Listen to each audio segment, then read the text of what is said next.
with us and talking about some very timely work, which has probably changed even since we last talked to you about being in the seminar. And rather than reading his bio, I get the feeling that Andy's going to kind of tell us a little bit about, while focusing on ventilators, is still going to tell us a little bit about kind of the path that he took to get to where he is in a position to jump on COVID stuff. And Andy, if that's a shock to you, I apologize to put you on the spot. But we'd all be very interested in hearing about the work you've been doing during the pandemic, but for our students in particular, hearing how you sort of came to this point in your career, I think if you spent 2 or 3 minutes would be wonderful as well. And so with that, I'm going to stop talking. I'm going to stop sharing. I'm going to let Andy share at his end. And again, thank you for taking the time to be with us today. Hey, thank you very much, Amy. Appreciate it. I can start with our first IT issue. It says I can't share, so if you could make me the host so I could share, Yeah, I'll jump in. Actually, we'll build on David's cool background here. I should have gotten my better background. And if we didn't have COVID, I would have loved to visit you guys in person. I'm close. I'm in Kalamazoo. I'm at my in-laws' house. We're on our way doing a Midwest tour here, trying to stay COVID-free, but enjoy what we can before it gets too cold here. So at least a new location for today as we go through things. So all right, that worked. Thank you, Renata. Team, thank you a ton for having me. It's a pleasure to be a part of the group here. It's a pleasure to chat through this stuff. I hope if nothing else, you get my huge sense of passion for lean, for healthcare, and for just being a good human, which I think a lot of this is has spurred at the end of it. So before I go any further, Renata, can I do a screen check? Can you see my screen, hear me okay? Yes, everything's good. Awesome. Well, hey, so team, without further ado, I'm here to talk to you about ventilators, here to talk about GE Healthcare, here to talk about my own lean experience and background. As we go through this, I've got a bunch of stuff to share with you. I have more pictures than words. That's just my own style to share things that way. And I would love comments, questions, feedback. We can tailor this and make sure that we cover anything that's on the top of your mind as we go as well. So please don't be shy as we head through this. And if I connect this back, again, just a huge thanks to Amy, Liz, and Jean. I know this has been something we got to do a couple months back, a little bit different scope, a little bit different audience. So even trying to tailor this to something new here and give just a little bit different perspective. So for today, my intentions as we go through stuff, I want to do, as Amy said, give you a little bit of background. I want to talk through what I hope you get from all of this today so that we're at least calibrated on the same page. And if you want something different, let me know. I do want to share a little bit about my background, both to how it fits into where I got to be this year with COVID and our ventilator production process. And then really wanted to hammer home the problem that we're facing in terms of lean, in terms of manufacturing, and in terms of ventilators. So with that, I will talk a lot about lean methodology. So if you're familiar with it, please jump in, add in your own piece, to this puzzle here. And if it's something totally new, hopefully I'm sharing something great. And if nothing else, spark your passion around the tools, around the use of it, and really how we can use it, not only for coronavirus, COVID response, but for any abnormality that you're facing in your day-to-day life, in your operations, in your business that you've got. So I will share a whole bunch about our ventilator production process and the scenario we had. I do want to give a little precursor. There's a lot I can't share just for internal reasons and things like that. So I'll share as much as I can within that context, but really be geared towards the use of the lean tools, the scenarios we found ourselves in, and how you can apply that in your own problem-solving scenario. So I'll share as much as I can, but there will be some stuff that I can't teach you about our ventilator that I'm showing up here in the upper corner. And last but not least, I do want to just take some time. Any questions that you've got on this, on related topics, would be happy to share all of that. And I think I'll just finish one more time with a huge thanks. Appreciate you guys having me. Appreciate the opportunity that I had to be a frontline worker for a little bit and help impact our area. And I think just, for for you guys on the phone here, your families, your neighbors, your relatives they're all fighting the fight still to this day, just a huge thanks. It's great to sit in the chair that I'm in talking about it, but there's a whole bunch of other people doing great stuff as we go. So before I move any further, anything I missed on that? Anything else that you'd like to see different from what I covered for today?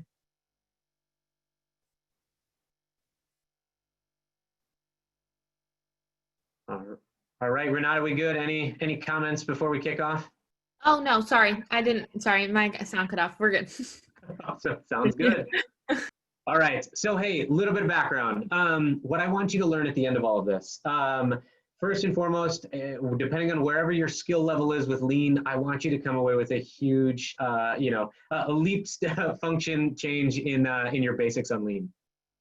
With that, I want you to be able to take away that lean is a fantastic tool for any abnormality, for any cultural situation that you're trying to attack. And this one just happened to be one that hit on a ton of different metrics, a ton of different cylinders, and really boiled what could be months, years, journey of lean all into one super condensed COVID response. And I think the last piece, I really wanted to showcase all of this as an opportunity to leverage a phenomenal community of lean thinkers, of change agents, problem solvers, all around a united cause, and really help people just be great humans at the end of this. So if you come away with that, hopefully we've had a big win and added something new and valuable to your plate for this week. So for me to kick off, as Amy mentioned, I'm a U of M IOE grad, and my background really has been in healthcare. Whether that was as simple as volunteering in Mott, or doing a whole bunch of classes in science, healthcare related things, or just ultimately being connected to that patient experience, which is, I think, what drives me at the end of the day, and the reason that I'm at GE Healthcare, as opposed to somewhere else. And so I've been at GE for 15 years, give or take. I actually started while I was at Michigan as an intern, and I've had the opportunity, I got a bunch of my titles listed there, but I think at the end of the day, I'm a shop floor guy at heart. I like steel toes and hands-on experience. I've had great opportunities to be in the weeds, very specific with Six Sigma, with lean manufacturing, shop floor operations, and been able to see kind of using these tool sets deployed to impact our financials, impact our headcount in a positive way, save our jobs, bring more capacity, grow our businesses within GE. And I ultimately actually took, in the last 5-ish years, took a little bit of transition and joined our service world. They're all related at the end of the day. We sell a piece of equipment, a CT, an MR, something along those lines. We have to design it in our engineering world, manufacture it on the shop floor, ultimately sell it through our commercial world, and then we end up servicing it. And the service life can outlast actually even some of the design cycles and things like that. So I happily find myself now in the service world, and we're actually located back in the Midwest here in our headquarters. So we're back in Wisconsin, but actually had the opportunity to be all over the country, all over the world in some cases actually. And in the job I am right now, I support all of US and Canada, driving operational excellence, productivity, variable cost, financial savings, or lean excellence through how we deliver service to our clients. So if you were to buy a ultrasound machine at the University of Michigan, how do we install that properly, service it, make sure it's up and functioning whenever you and your patients need it, and ultimately at the end of the day, help you save cost so that you can buy more equipment selfishly from us, but also make sure that we've got an ongoing, equally sustainable relationship where your patients are happy, our customers are happy, our financial books are happy, and at the end of the day, we're all winning here to give back to the patient. So it's been a fantastic journey. This one actually was a fun startup for me. We've done a ton of lean work in our shop floors, and it is definitely harder. I'm sure some of you can attest to this, to drive lean in a transactional environment, in a virtual environment that we're in now, and for sure a commercial and service environment where we've been a lot more dictated by the variance that happens in our customers' world, in our environment world, and to try to drive some of that single piece flow, that cadence and rhythm that we see on the shop floor, just definitely takes a different turn here. So I was very blessed and honored to be able to join our operational excellence team doing this in a new way outside of our shop floor. So with that said, the other side of my life here too, which I know I've talked to some of you about, I love lean through and through. And so we've actually been trying, even in our own household with COVID response here, to drive lean in the home.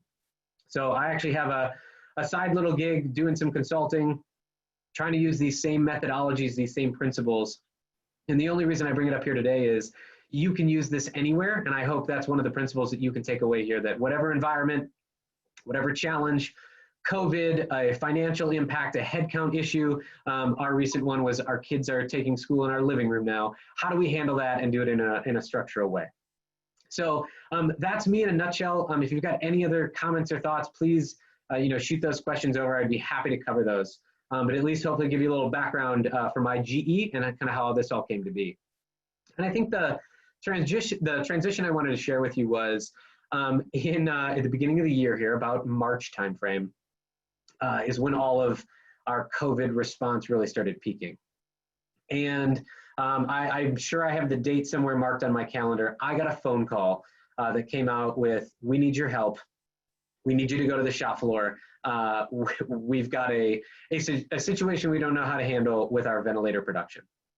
And I don't need to belabor the immense impact that the pandemic has had on all of our lives and on industry and on the hospital situation. But to narrow our scope for today and share with you the picture here, our volume for ventilator output went through the roof. And without going into actual numbers and details, I can tell you that we went from a volume, that was impactful. It required a cadence every day, but it went through the roof. And it went through the roof in a time frame that we actually didn't know how to get our arms around as we kicked off. So we had this gigantic output that we had to hit. We had a ever-changing timeline. We needed them yesterday. We needed them globally everywhere. And we really just needed to understand what that meant for our individual shop, our individual shift, and just how we were going to take that process, that cycle time to build a ventilator and extrapolate it at an unseen amount. And on top of all of this, we had constant changes. Our staffing was changing every day. We had 3 new shifts now, up from 1, and the whole time we had to deal with COVID. There were cases, there was the potential for cases, there was social distancing that had to happen within our shop floor. So the entire problem at hand all stemmed around volume at a super fast timeline, but then it had every other EHS, safety, HR, you name it factor that comes into this. And I'll try to speak to a lot of those in the tools that we used to actually impact it in our lean journey here.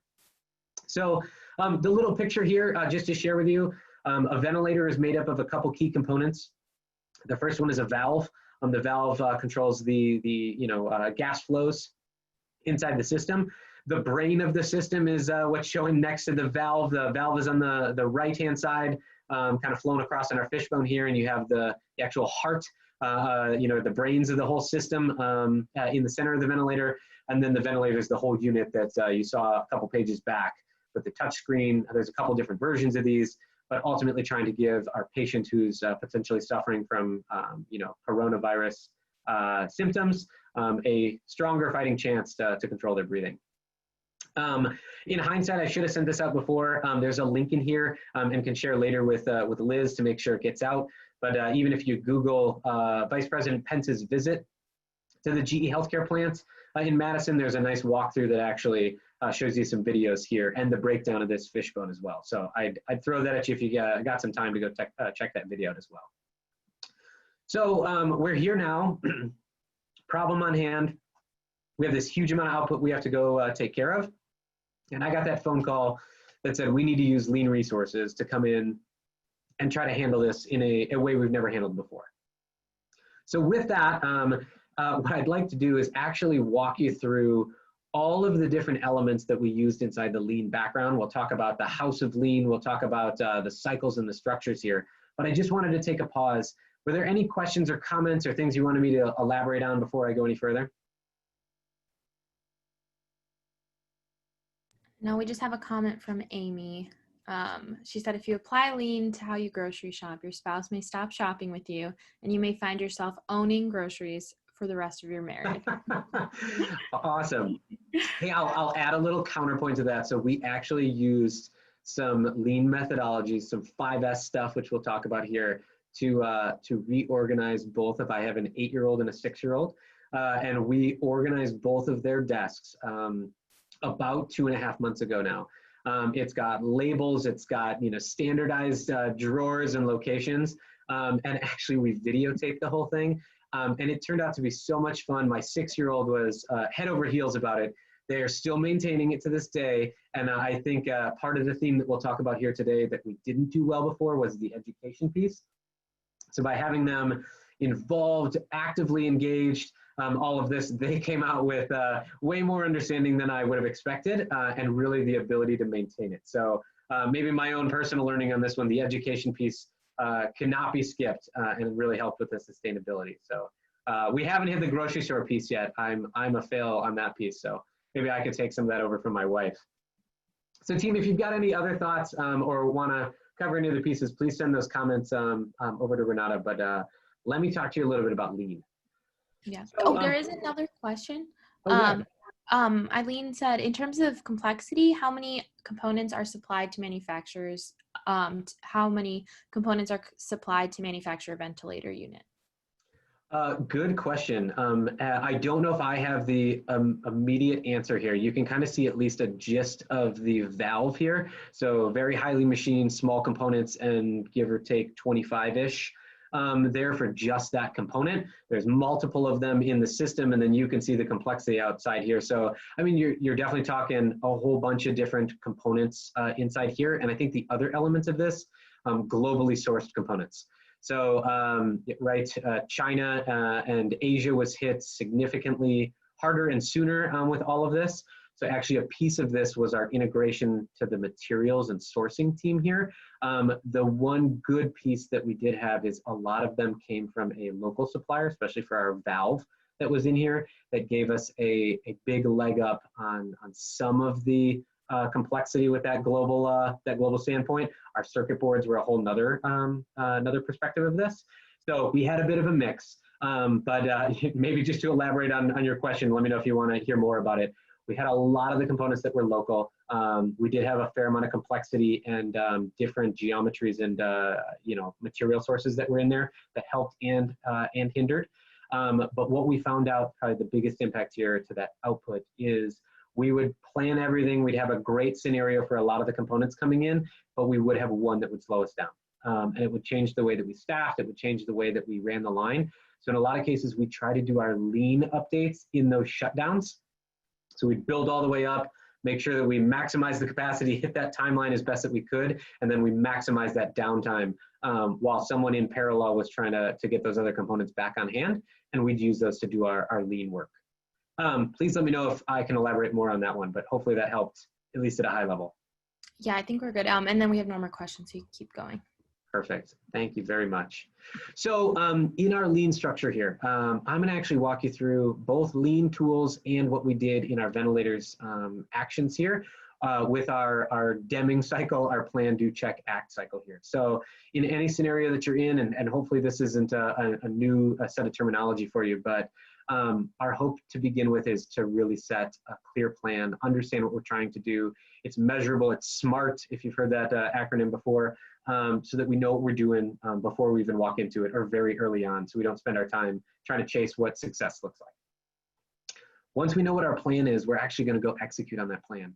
And again, I'll walk you through some of the very specific execution things that we went through as we walked into this scenario. After we start doing and we start to see the impact and the results of what we've done, our next action is to go ahead and check. We said this action was going to move this metric. Did it? Is what we're asking ourselves. And we're reacting to when it didn't, or we're reacting to the new gap or the new scenario that we find ourselves in. So the check is extremely important to make sure we're redoing the cycle over and over again.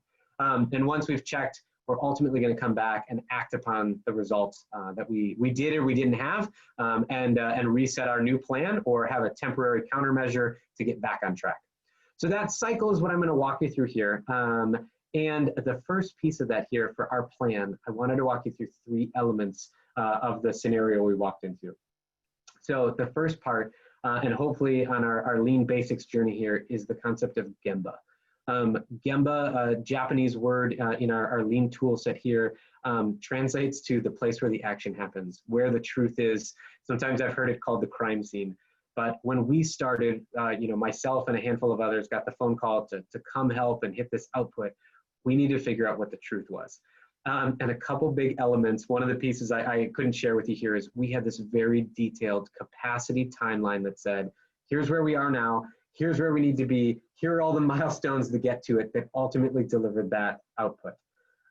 It measured our capacity, it measured our quality rates, it measured the cycle times that we thought we had in the process, all of our current state expectations, and then a ramp plan that was hopefully both achievable and aggressive was all parts of us determining what the truth was. So we had this elaborate but very impactful set of this is where we're starting. And when I think about any scenario, not only this one, when we think about finding the truth, whatever scenario that is, again, back to grocery shopping or your desk or the shop floor scenario you find yourself in, or I'm currently working on one where we're looking at installing MR scanners into our into our customer rooms. What is the truth? It's important to have what we think the truth is, but we've actually got to go stand in the place where the action happens, and that can be a virtual scenario, but we've got to go find out what really the truth is. So that's where we started. We spent a ton of time focusing on what we thought the truth was and then validating it. So the second big bucket here for you to share is using some of the lean tools to actually measure our standards. And I know it's small, but I'll walk you through some of the details here. The picture in the center is our very elaborate process at a glance. And so on our lean tool journey here, we started with our process map.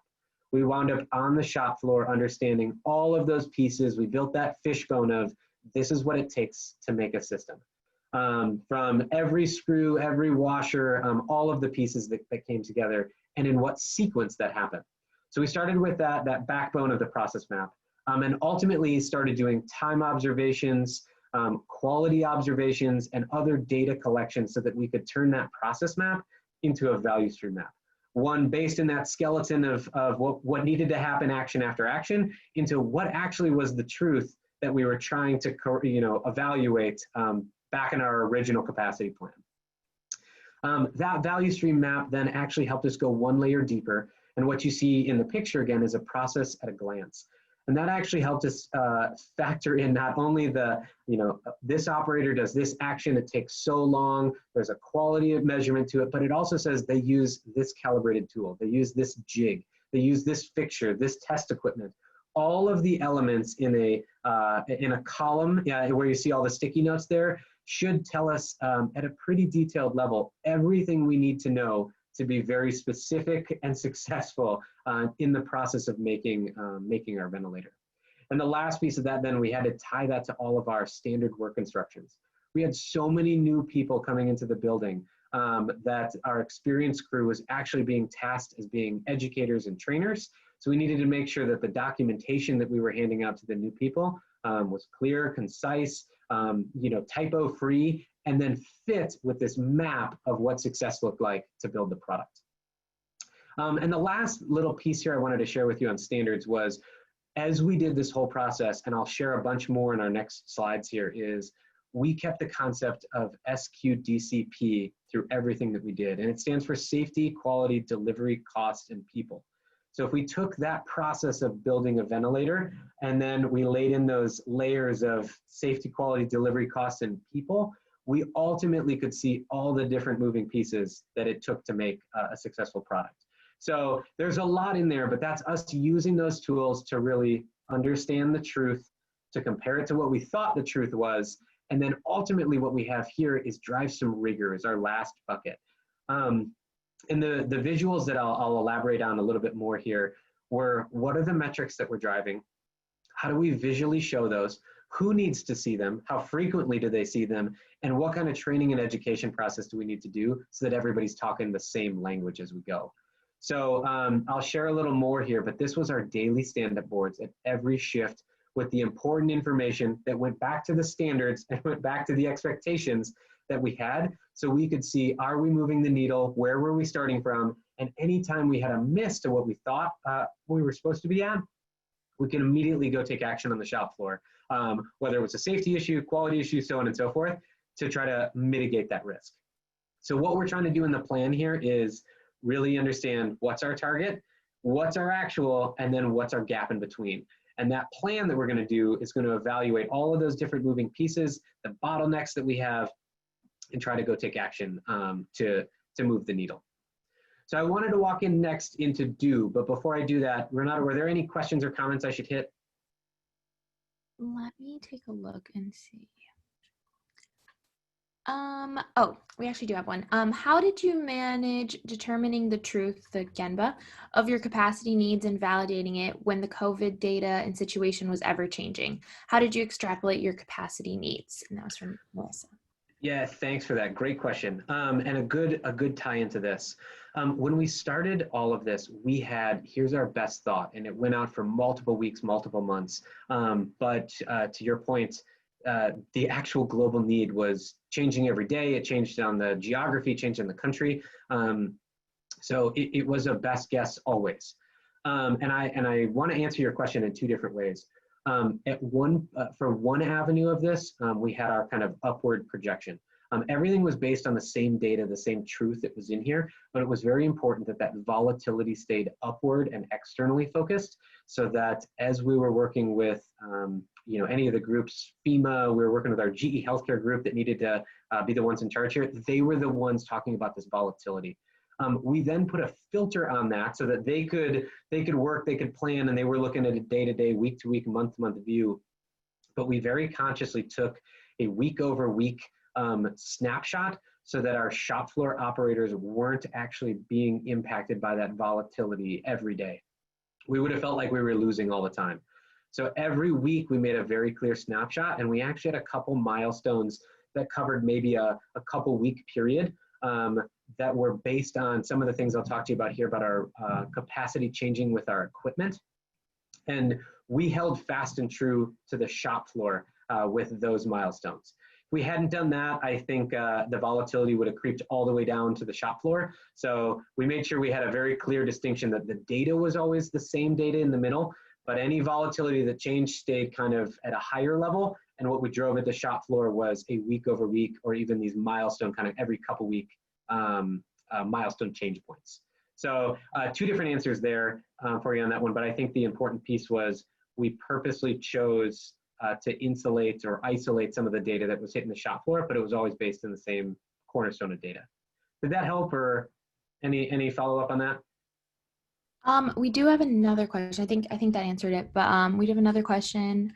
Yes, she said that helped. And then was the manufacturing culture at the ventilator manufacturing site already familiar with lean manufacturing, Gemba process, tools, etc.? If not, was there any resistance to change, and how did you overcome any resistance? Hey, great question. If you're all right with it, I'd love to hit that one as we go through here. So make sure I stay true to you on that one, but I'll have you hang on for that one for a little bit. All right, sounds good. Awesome. Thank you very much. So building into this next, so we've got our truth, we understand the Gemba, we've built some of this rigor in to get the right people in the right place. And I really wanted to take time to talk about do in one element, which is our daily stand-ups. So, and I'll start some of our discussion on kind of this culture change here. Historically, the shop has been a 1.5 shift, give or take the different areas. There's a whole bunch of different products in there, but the truth of the matter is we brought a ton of new people in to ramp up to this huge demand, which was necessary. As we ramped, we needed everybody to be on the same page. So one of the things that we did was we had our daily management system, kind of another element of our lean toolkit here, where third shift handed off to first handed to second handed to third, all tied to that same one source of truth data that we were talking about. And we were able to have all of that information in one stop. Even more back to kind of the original question of we couldn't change what success looked like that drastically because we were running 24/7. So we had to project that out at least with some time window to be successful. So what was great about this is it got everybody revolved around the same plan, and it was a physical board, nothing too fancy or crazy. The Madison site actually does have other spots where they're far more advanced and cool, but what we needed was very physical and very tactical as we were with the team. So the board on the page before actually showed our safety metrics, our quality metrics, delivery, cost, and people, all standardized, updated every shift. So everybody knew one shift looking backwards how they did. And that allowed us to see very clear abnormalities. We were tracking our inventory levels, our first pass yield quality information. And I think to the question that we just had, it really helped us educate. I think in any scenario, and I'll answer the question a little bit more generically, we've done a ton of work with lean on our shop floors. It's usually been a lot easier to do that. It's tactical. Somebody can feel and see lean changing on the shop floor. And the Madison site was no exception to that. They've got some, what we call a world-class area that you can see all of or many of the lean techniques coming together. And I'd say our ventilator line, just like any of the other, had a mix of kind of some great stuff and some stuff that needed some more attention. And then I think even from a people standpoint, no matter how long you've been doing lean, you've got a spectrum of people that are engaged, that have understood it, that know it well, and hopefully you've just, the more and more that you've done it, the language is just more commonplace and people know what's going on. So I'll tell you, the first thing that the stand-up did is it actually gave us an opportunity to introduce ourselves. So myself, along with a bunch of others, were brand new faces to this area. They had never met, seen, or understood why we were here. So the fact that we were here and had this rigorous mechanism so that they saw our face, that we were on the shop floor where the actual action was happening, went miles and miles for our cultural understanding and our trust that we had with one another. So I think to the question, that really was the first step of we had to share why we were there, why they were there, what was different. Everybody knew COVID was a thing, but not everybody knew all the details, what that meant, how that rippled into the capacity planning and what was being asked of us. So again, that became the one-stop shop for us to share all that detail. These stand-ups then became kind of a structure that was already in place in other or other areas of the shop. And so we were able to then flow that data more cleanly up and actually help rebalance headcount, utilize more help when we had shortages or we had extras. So it did really integrate nicely into the Madison facility that was already in place. But this stand-up then actually gave us that opportunity to then pull in other people. So I've been really focused on the shop floor, but we actually had engineers, design engineers making new pieces of equipment, advanced manufacturing engineers. We had our sourcing and materials team. So we focused first with the operators who were building the units, but then grew from there so all of the people could come here. And in a short period of time at the kickoff of every shift, we were able to cover all of the important pieces, the open projects, the metrics, where we stood, and the hope was at the end of the day is that if an issue was there, we were able to quickly communicate it and had as few surprises as possible. So we're now into doing, we've got this system in place, and this was allowing us to actually execute on the improvement plan. And I think the true piece here to our stand-ups was it allowed us to see very clearly the abnormality. So, as I showed you before, we watched all of these with our safety, quality, delivery, costs, and people. The little visual that I have for you here shows all of the metrics that are underneath each of those elements. We had our supervisors tracking them manually and digitally so that we were always up to date and live. And this daily management system, in our case here, really allowed us to see what kind of impact we were or weren't having.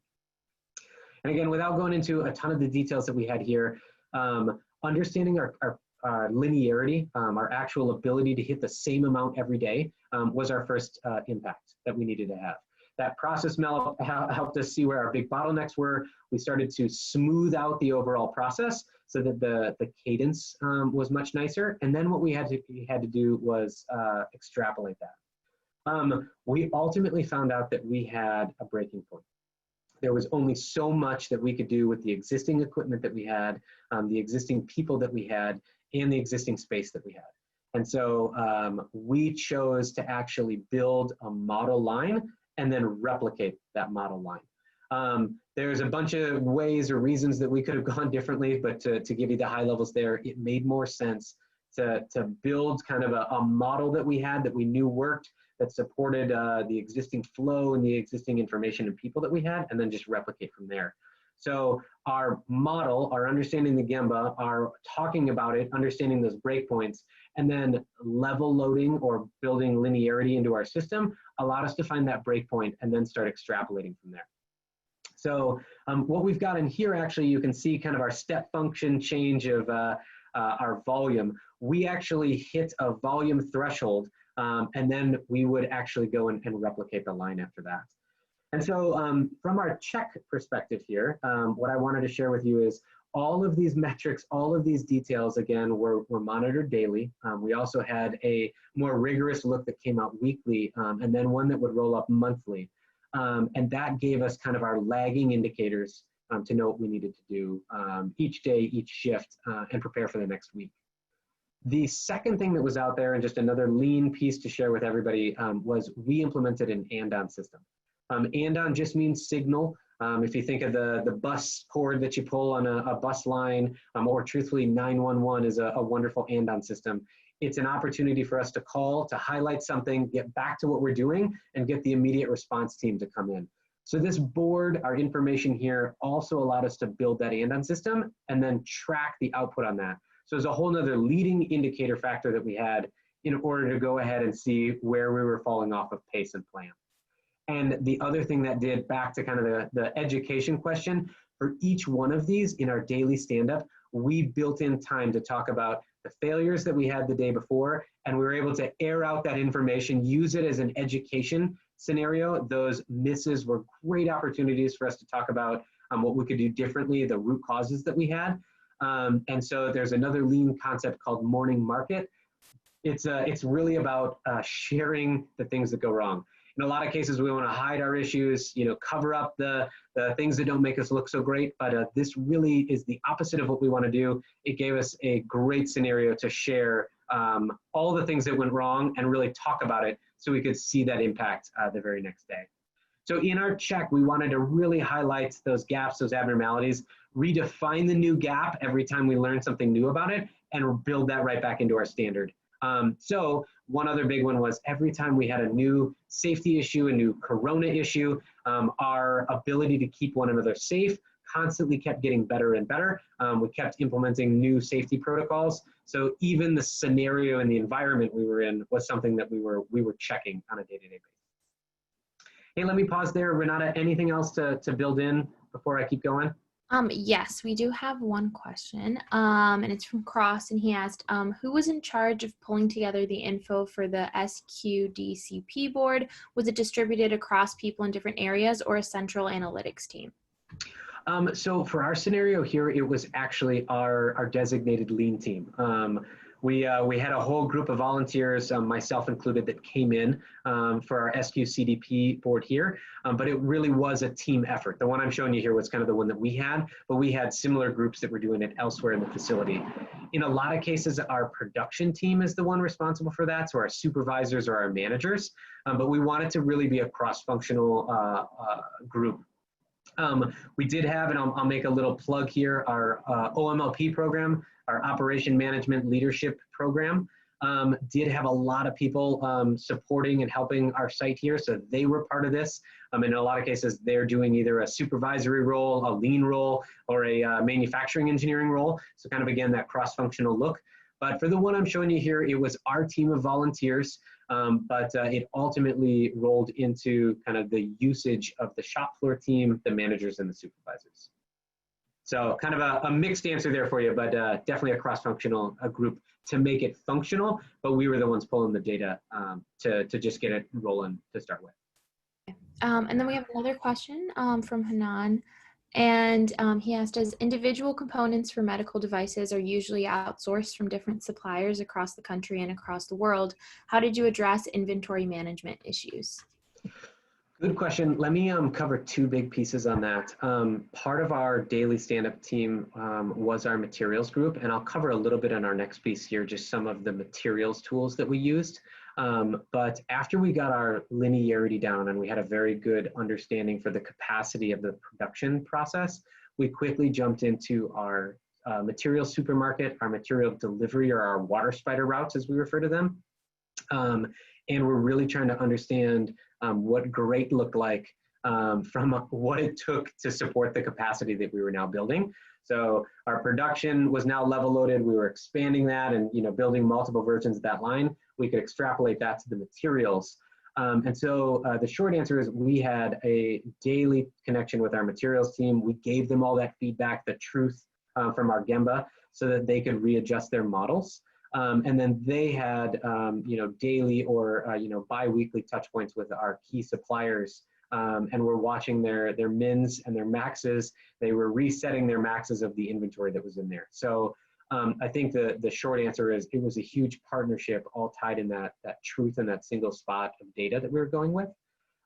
But using our lean tools here, what we also tried to do, the second half of this is we were driving in our 5S and our visual management into each of the operations that we had, so that it was very clear to see what inventory was needed at each workstation, what volume we had, and if there were any abnormalities or shortages prior to the operator even being impacted. So, and actually a good segue into this, I'll jump into our next slide here and talk materials a little bit. If I can paint a picture for you, in one of the operator's workstations when we first started there, we used to work in kind of a batch of inventory. I may have a handful of, X, Y, and Z component in front of me, and it was hard to see how much I had just due to the sheer volume.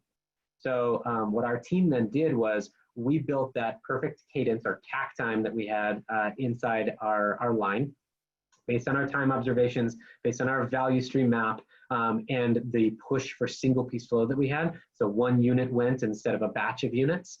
And we tied that then to the material presentation. If you were operating at that station, I would deliver a set amount of information to you that was, or a set amount of inventory for you that was only used at that station. It was in a set bin that held a set quantity, so that when that bin was empty, the bin left the room and became a signal for our material delivery team to replenish that. And that bin, it varied throughout our time there, but had a standard quantity. So it was either a shift's worth, 2 shifts worth, maybe at most a day's worth, so that there was a buffer in between when we'd run out on the line and enough time for our materials team to make it back to our stand-up to be identified that we had a shortage situation. So kind of tied in with all of this, our materials team was integrated. The visual cues that tied to our daily stand-ups became a very clear way to showcase those examples, and it linked the production operator to the material deliverer, ultimately to the sourcing team who was in charge of buying, purchasing, and making sure we didn't have any shortages. So hopefully that helped. I'll cover a little bit more in here, but the last big piece of the puzzle was our ACT. So, we've got the plan, we're reacting to it, we're finding out things that aren't going right, but we ultimately knew from the very beginning that we had a whole bunch of different lean elements that we needed to go address. And normally we're attacking one of these, maybe a handful of them. And what was so incredible about our COVID response here was that it was every element of the entire house of lean all at once, all on a condensed timeline, which we'd normally have done this over months, years, a huge journey. But what was exciting is we had the energy, we had the resources, and truthfully, the immense global need to get this done. So when we first attacked this, to tie this back together, at the base of our house of lean, we focused on the standards. And I won't hit all these again, we've covered a lot of these, but really that linearity to tack time and the truth that was in that to make sure we knew what was going on all the way through was a huge piece of our foundation. The materials, as I mentioned, really, thankfully, was not a huge impact. For the ones that we had visibility to, as I mentioned before, we took downtime on the line to go do more and more lean faster and faster so that we're ultimately maximizing that time. And really, we try to drive as much visual management into our production process so that, again, all of those new operators had clear instructions. They knew where they fit in. And their ramp up time was as fast as they could be because we really narrowed out, instead of you need to learn everything, you need to learn this 1 or 2 step process so that you could be very impactful, very high quality impactful right out of the gates. So our material flow tied with that clean process standards really helped us ramp up our team quickly. And then, you know, I hit a little bit of it here, but that quality, we had a whole team analyzing our existing first pass yield. They were looking at our machines. They were looking at our ability to control, do poka-yokes, which is error proofing. How could, again, since we have so many new people, we drive in jigs and fixtures, calibrated tools, and just some of the best practices that we had out there to really drive home 100% first pass yield as much as we could. So that we were, again, maximizing output. Nothing was falling out of our line. So all 3 of those pieces came together. We had some very specific, it was like a continuous lean action workout that we had. Each week had a slightly different focus. We subdivided our team, so we each took a chunk of this. For example, I had a bunch of the materials piece at one point. A coworker of mine had a bunch of the machine development and quality piece. And then I think really to hammer the question from before, all of it was about education. So we use the stand-ups again every day to talk about, here's what we're focused on today or this week. Here's what we did yesterday so people knew what was going on. And we took a lot of time to really explain the why we did stuff, not just the what, the how we did stuff, and how it ultimately tied back to the delivery of output and the delivery to that timeline that we had at the beginning. So all of this really helped our CAP, or our change acceleration process. And I will say that there's always, you know, people that it clicks for faster or slower, but it always helps in the end to make it personal, to take the time to meet the people, to understand their learning skills, to teach as you go. Because I'll tell you what wound up happening very quickly is a flood of fantastic ideas, relayouts of the line, new ways to structure the people, ways to subdivide our process steps that we hadn't done before, ultimately started coming out of the woodwork. And that's really what we wanted, especially in a scenario where people were, frankly, it was scary to come to work some days just because there's so much volatility, so much, you know, COVID unknown, that our team was always working to mitigate and make people feel comfortable, that it really just helped that you were educating the entire time in every chance that you could, and doing it hands-on on the shop floor. So I'll tell you the last little piece of this that was in here. We all lived right outside the shop floor line. It wasn't we met in a conference room and we, you know, would tell summary somewhere else. It was everything happened right where we made the product. And that by itself goes a huge, huge way to ultimately act quickly and teach in every opportunity that we have. So let me pause there one more time. Did that help answer all the questions that were out there? And Renata, any other questions that were new? I think it did. I was kicked off of the Zoom call because of my Wi-Fi, so I just sent a message in the chat. So I don't have access to like the chat before I was kicked off, but I know that there was a couple questions, but maybe we can hit those at the very end. Okay, perfect. And hey, just checking, still doing okay timing? Yes, you have about 8 minutes left. Awesome. Well, perfect. So team, at the end of the day, I'm extremely passionate about the lean process. I think it was wonderful to see how it all came together here in this gigantic abnormality that was COVID. And I think to really just hammer stuff home and share with you kind of my perspective, at the end of the day here, this lean culture can be used for any scenario that you're in. And, you know, I know, all joking aside, we're talking about kind of the funny stuff and at the beginning and using it in the family. It really does work for any scenario that you have a metric that is not where you want, a financial situation not where you want, or an entire environment that's not where you want. And so this COVID pandemic really hit multiple variables that were out of the scenario that we wanted. They felt uncontrollable, and it helped us build this clear plan, do, check, act, cycle that we were able to act upon. We threw it against all the tools that we had in our house of lean, and we ultimately made sure it every time went back to the metrics, those multivariate metrics that were safety, quality, delivery, cost, and people. So we had every element that was going on in our environment as much as we could map. And so I'd say for takeaways for you, this is easily, I should say, this is definitely applicable. It is easy to apply elsewhere. It is very hard to do with rigor. And I think, something to leave in your heads. I've heard lean described as just common sense applied rigorously. It can be done anywhere, but just takes strong effort, energy to make sure that it goes all the way through.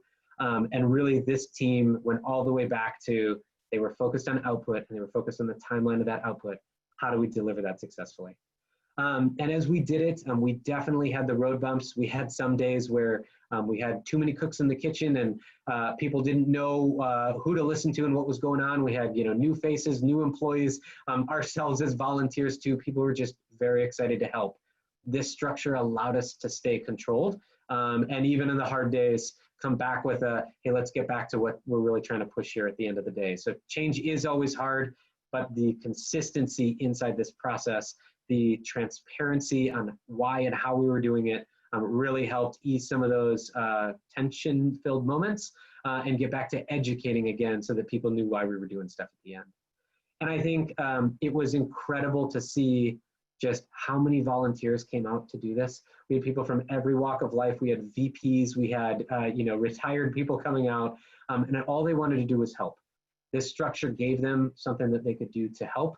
It also allowed us to subdivide, to break things apart, and then ultimately know if we made an impact that we needed to or not. So it helped us stay unified. It's helped us push the message that we needed to, and really, the pandemic is a horrible thing that I think all of us wish we didn't have. But if nothing else, a silver lining is it really showcased the phenomenal energy and effort that people want to put in when they have a true north to go after, and when they feel they've got the ability to make meaningful and lasting change. So this was a great way for us to leverage that community and really showcase a whole bunch of great action here. So I think with the last little bit here, I know we've covered a bunch of the lessons learned here. I'd love to share any more after this or anywhere in the future. So maybe my last piece is, please leverage your own community. If these lean terms were new, please go read them. Please bug me. I'd be happy to talk about them in more depth. Use them in your own abnormality fights here, which hopefully COVID can be behind us at some point here sooner than later, and our abnormalities are small by comparison. But test this, use this, and leverage the community around you. The U of M group, the CHEPS group. I know we've got a ton of great people who know lean and have lived lean in the community here. Please just continue to use this and really have it bring benefit to your life. And I'd say the last thing is, please feel free to use me as a resource. I'm honored to be a part of this, happy to continue to help in any way that I can. So a huge thanks from my perspective, and please don't be a stranger. So I think with that, I'd be happy to cover any other questions that we have out there. Yes, we do have a couple. Catherine, oh, thank you so much. That was a wonderful end and positive end. But Catherine has a question about, is lean part of manufacturing across GE, or was this just a new program for the team there? So lean has been very present in our manufacturing floors for 11 plus years in healthcare. We've definitely had different pockets of it. Our aviation group, for example, started a lot earlier than us. So it's pockets is the short answer. But on the shop floor, and even more so now, we've got a lean culture throughout all of our healthcare environment from our top down.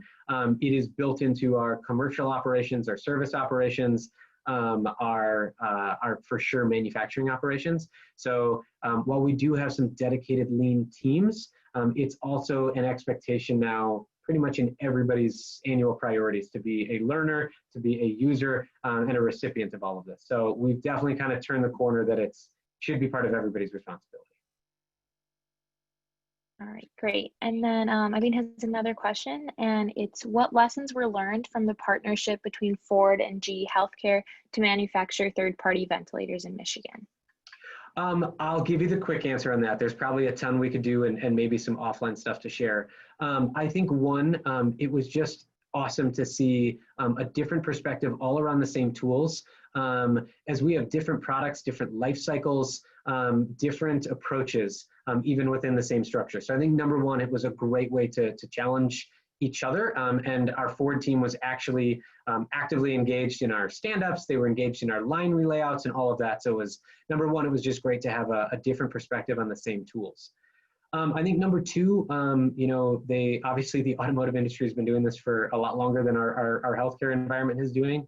And so a lot of the automation and some of the standardization that comes on more advanced lean, once your process is set, you've got that cadence and everything nicely well oiled. So some of the automation and our ability to really streamline some of our machining pieces was an interesting thing to see that was out there. And I think last but not least, we did a lot of quick learning with that team there. So it was, again, great from having different perspectives. The more that we did visual pieces, so something I didn't mention here, we did a lot of paper dowel mock-ups. So that was to relay out equipment, to relay out material, to show flow differently. By having that different perspective and using visual management as a tool, even though they came in with automotive industry knowledge, we came in with healthcare, we could very quickly talk that same language by using visual management and, again, our lean tools. So I think just a very cool lesson learned by using the lean tools as this core set. It was easy to transcend industry product, their own individual languages that they have there, and really focus on the output again. So there's probably a lot more I could share with you on that one, but a good question, and hopefully that helped a little bit. That brings us to 5:30, so I think that we'll just end it there. But thank you so much. It was a wonderful presentation and a very positive outlook on what Corona has taught us, I guess, in this time. So thank you so much for presenting to us. Yeah. Absolutely. Hey, my pleasure. Thank you again, team. Please do not be a stranger. If there's anything else we can cover, questions you've got afterwards, I would love to follow up. So thank you very much. And Andy, if you were to come back for next year's seminar series, there might even be a football game the weekend before. That would be awesome. And I would love to, if that's a possibility. I hope Corona is way, way, way behind us, but we have a ton of really cool stuff that we're doing in our service world, in our commercial worlds, and really advancing with the way we use lean in the hospital. So would love to continue to share. Great. Thank you so much again. And I hear there's a pretty good talk in the next week or two. So you're all welcome to come back. Yeah, his father will try to do as good of a job as he did today. The bar has been set. The gauntlet has been laid. Thank you very much, everybody. I hope everybody has a great week. You. Thanks Thank again. you. Bye, You too. everybody. Thanks.